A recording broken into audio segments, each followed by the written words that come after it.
Odamlarning ko'pi mana shu haqiqatdan bexabar. Salovat aytsa, hamma muammolar hal bo'lishidan bexabarligi uchun salovatga beparvo. Qaytarib aytaman.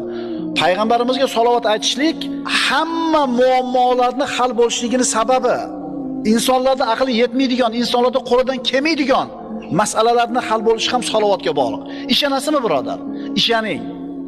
Imom Bayhaqiy Shu'abul Iymonda Anas ibn Malikdan keltirilgan hadisda aytadi: kim payg'ambarimiz sollallohu alayhi vasallamga 100 ta salovat aytsa, Alloh taolo mana shu bandani 100 ta hojatini ravo qiladi.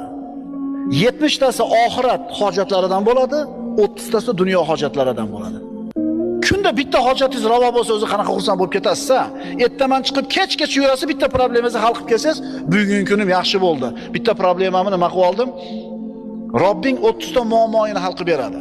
Agar salovat aytsang 100 marta.